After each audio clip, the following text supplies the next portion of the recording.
Note: यहाँ लिखी गई कहानी एक काल्पनिक मनोरंजन के लिए है, कृपया दिल से न ले। धन्यवाद।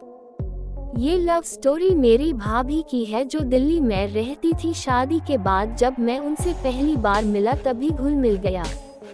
तब उन्होंने मुझे अपनी लव स्टोरी के बारे में बताया। मेरी भाभी का नाम तान्या है। ये 2020 की बात है जब वह गांव में थी। घर पर 9 देवी पूजा हो रही थी। उस समय एक लड़का वहां आया और भाभी के जस्ट सामने बैठ गया और उन्हें देखने लगा। भाभी को पहले तो वो लड़का बहुत गलत लगा, फिर उसने भाभी को बहुत ज्यादा देखना शुरू कर दिया। तान्या भाभी को बहुत प्रॉब्लम होने लगी और उसे मन बहुत अनाप शनाप बोलती थी। एक दिन जैसे ही वो भाभी के पास आया, भाभी ने एक जोर का थप्पड़ उसके गाल पर जड़ दिया। वो बहुत डर गया और उस लड़के ने भाभी को देखना बंद कर दिया। वो लड़का उन्हें अब परेशान नहीं कर रहा था, उसने उनकी गली में आना भी बंद कर दिया था। तब भाभी को बहुत परेशानी होने लगी क्योंकि वो उसके लड़के के परेशान करने की आदी हो गई थी। अब उसे याद करने लगी, पर वो लड़का उन्हें कहीं नहीं दिखा। उस दिन भाभी की छोटी बहन का जन्मदिन था, सभी मस्ती कर रहे थे। भाभी भी ऑलमोस्ट उसे भुलाने वाली थी, लेकिन उसी दिन वो लड़का फिर आ गया और आते ही उसने भाभी को ही कहा। इस बार भाभी ने कुछ नहीं कहते हुए उसे हाय का जवाब दिया। इसी से वो लड़का समझ गया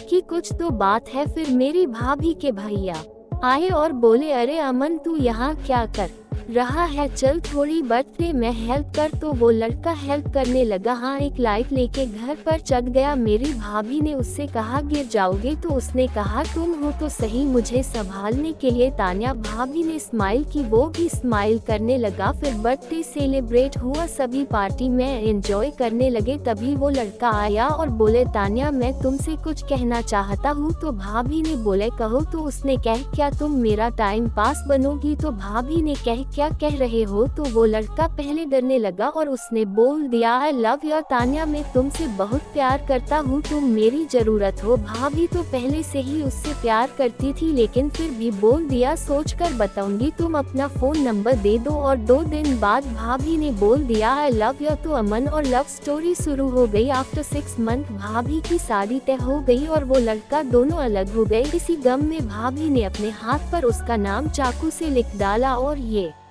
सुनते ही उस लड़के ने भी हाथ पर नाम डाल लिया। शादी वाले दिन वो लड़का बहुत रोया और 3 दिन तक रोता रहा। फिर भाभी ने उसे मेरे फोन से कॉल की और कहा, तुम मेरे देवर के दोस्त बनकर मुझसे मिलो, मैं तुमसे मिलना चाहती हूँ। और वो आ गया और मौका देखकर मैंने उन दोनों को मिलाया। वो लड़का दोनों मिलते ही बहुत रोए और जो भी मन की बातें थी सभी शेयर की। आखिर मैं लव दी एंड करने जा रहे थे। फिर मैंने कहा, जस्ट स्टॉप, मैं किसी को नहीं बताऊंगा, तुम अपना प्यार रेगुलर रखो। और आज भी वो एक दूसरे से मिलते हैं और किसी को पता भी नहीं है क्या इस लड़के ने सही क्या। अगर आपकी भी ऐसी स्टोरी है तो हमें कमेंट करके हमें बताएं।